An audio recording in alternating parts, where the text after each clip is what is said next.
Apa yang akan terjadi jika Anda kembali ke masa lalu dan membunuh kakek Anda sendiri? Atau di masa lalu, bertemu ibu mudamu dan menjadi ayahmu sendiri? Kedengarannya gila, bukan? Tetapi bagaimana jika kita mengatakan bahwa bukan hanya ilmuwan terkenal, tetapi bahkan peraih Nobel pun menggaruk-garuk kepala karena paradoks semacam itu? Untuk apa? Apakah perjalanan waktu tidak mungkin? Tidak semuanya jelas. Yang membuat paradoksnya semakin menarik, hari ini kita akan berbicara tentang paradoks perjalanan waktu yang paling mencengangkan. Paradoks perjalanan waktu. The Grandpa Paradox. Mari kita mulai dengan Grandpa Paradox yang terkenal. Omong-omong, ini adalah istilah yang sebenarnya, dan ini juga disebut paradoks kakek yang terbunuh. Tapi kami akan menghilangkan bagian pembunuhannya. Bayangkan Anda adalah cucu dari seorang pria yang berdiri di awal mula seluruh dinasti, yang pada akhirnya menyebabkan kematian jutaan orang atau bahkan menghancurkan dunia.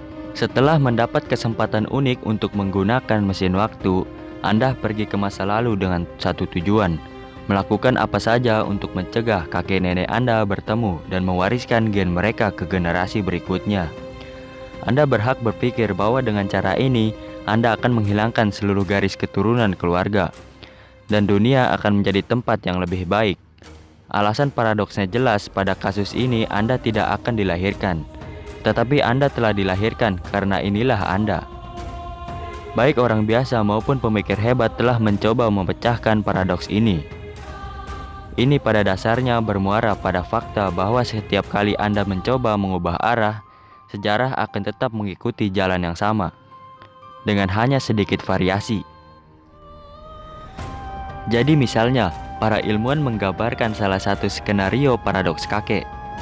Katakanlah jika Anda bisa kembali ke masa lalu dan melakukan sesuatu dengan Hitler ketika dia masih muda, Perang Dunia Kedua yang mengerikan tidak akan terjadi. Asumsi ini dibantah oleh banyak orang dengan fakta bahwa alih-alih Hitler akan ada diktator lain yang akan membawa hal-hal yang tidak akan kalah mengerikannya. Meskipun paradoks kakek adalah yang paling terkenal, itu hanya sebagian kecil dari sebagian besar paradoks yang disebut paradoks perjalanan waktu. Dan sekarang Anda akan mengetahui apa itu paradoks predestinasi. Ini adalah putaran paradoks kakek, tetapi ini bahkan lebih menarik. Sebuah paradoks terjadi ketika tindakan penjelajah waktu menjadi bagian dari peristiwa masa lalu. Ini mengarah pada siklus sementara korban, di mana peristiwa 1 di masa lalu memengaruhi peristiwa 2 di masa depan. Perjalanan waktu ke masa lalu yang pada gilirannya memicu peristiwa 1. Ini menciptakan siklus peristiwa yang membuat penjelajah waktu tidak mungkin mengubah sejarah. Dan upaya apapun untuk mencegah sesuatu di masa lalu hanya akan menyebabkan peristiwa tersebut. Alih-alih mendahuluinya, paradoks ini menunjukkan bahwa hal-hal ditakdirkan untuk terjadi karena hal itu telah terjadi sekali. Dan apapun yang terjadi, hasilnya akan selalu sama. Apakah itu terdengar membingungkan? Izinkan saya memberi Anda sebuah contoh. Bayangkan teman Anda meninggal pada kecelakaan mobil, dan Anda kembali ke hari yang mengerikan itu untuk menyelamatkannya dari nasib malang.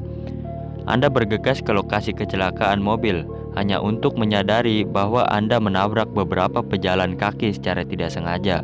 Anda mengetahui bahwa itu sebenarnya adalah teman Anda, dan Anda adalah pengemudi linglung yang sama. Upaya Anda untuk mengubah masa lalu mengarah pada paradoks predestinasi.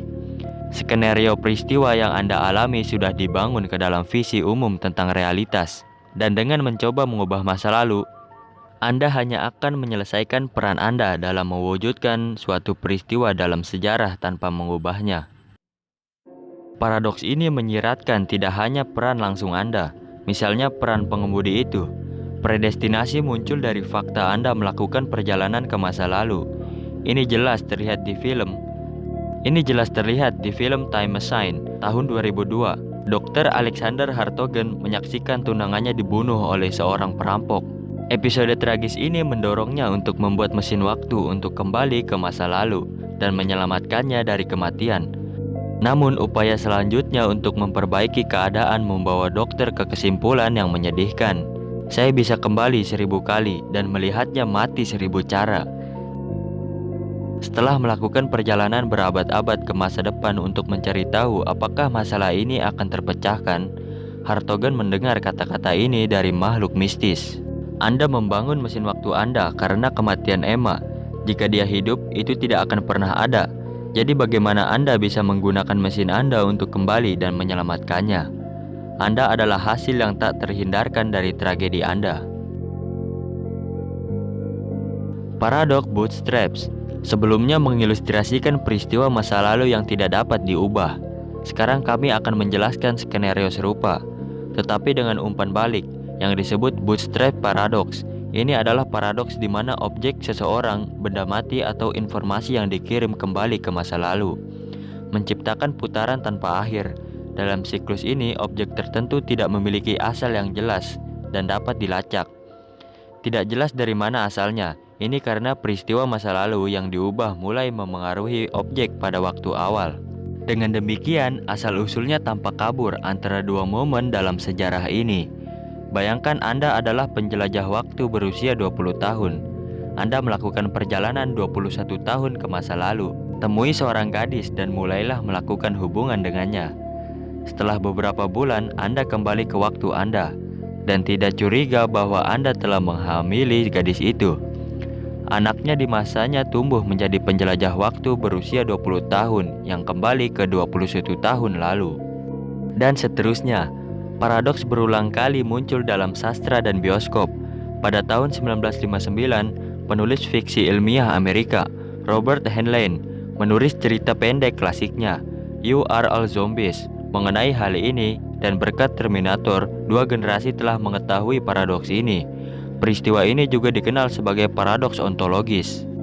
Karena ontologi adalah cabang filsafat yang mempelajari hakikat wujud dan eksistensi, paradoks ontologis semacam itu menyiratkan bahwa masa depan, sekarang, dan masa lalu tidak diatur dalam batu. Dan ini menimbulkan masalah yang sulit bagi para ilmuwan. Bagaimana cara yang andal menentukan asal mula sesuatu jika ada kemungkinan hal itu akan sampai ke kita dari masa depan? Dan memang ada kemungkinan seperti itu, karena persamaan Einstein menganggap putaran waktu tertutup mungkin terjadi. Fisikawan dan peraih Nobel Kip Thorne menjadi ilmuwan pertama yang membuktikan bahwa apa yang disebut lubang cacing, yaitu portal ke masa lalu, secara teoritis dapat dibuat dalam kondisi tertentu. Sekali lagi, perjalanan waktu tidak melanggar hukum fisika. Jadi paradoks penjelajah waktu membutuhkan solusi. Dan kebutuhan ini menjadi sangat jelas ketika paradoks seperti itu bertemu dengan fisika eksperimental. Joseph Polchinski, seorang ahli fisika teoretis dari Amerika, mengusulkan skenario paradoks waktu di mana bola biliar ditembakkan ke lubang cacing melengkung. Izinkan saya mengingatkan Anda bahwa lubang cacing dipandang oleh fisikawan teoretis sebagai struktur konseptual yang menghubungkan dua titik terpisah dalam ruang waktu. Lubang cacing melengkung dalam paradoks Polchinski berfungsi sebagai semacam portal waktu. Titik masuk dan keluar terletak sangat dekat satu sama lain, tetapi dipisahkan oleh waktu. Jadi bola terbang keluar dari sisi lain lubang cacing di masa lalu. Tepat pada waktunya untuk mengenai versi yang lebih mudah, menangkisnya dan dengan demikian mencegahnya memasuki portal. Paradoks Polchinski adalah generalisasi yang elegan dan sederhana dari masalah perjalanan waktu pada tingkat makroskopis. Dia dengan cerdas melewati masalah kehendak bebas, kakek, Hitler kecil, superposisi kuantum, dan sejumlah masalah lain yang hanya menghalangi ilmuwan teoritis untuk memahami hal-hal yang membingungkan ini.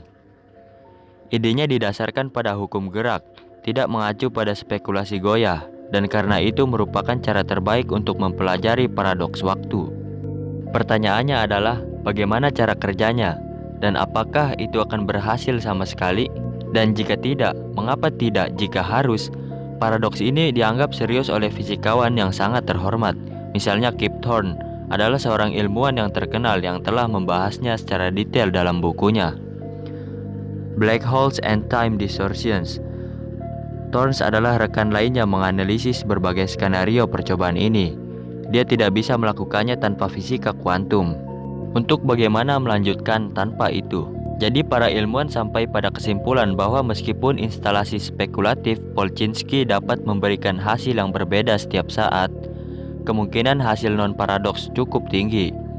Artinya kemungkinan setiap kali bola akan terbang keluar dari lubang cacing dengan cara yang tidak mencegah versi sebelumnya untuk masuk ke lubang cacing. Dan sekarang mari kembali ke paradoks kakek yang disebutkan di awal video ini. Ingat, kami mengatakan bahwa sesuatu selalu menghalangi kami untuk mengubah jalannya peristiwa secara dramatis. Ternyata kesimpulan spekulatif sangat mirip dengan temuan fisikawan terhormat. Tentu saja kami tidak mengklaim bahwa semuanya sudah ditentukan sebelumnya. Kami hanya mencoba untuk berada di halaman yang sama dengan Kip Thorne untuk mengungkap teka-teki yang membingungkan ini.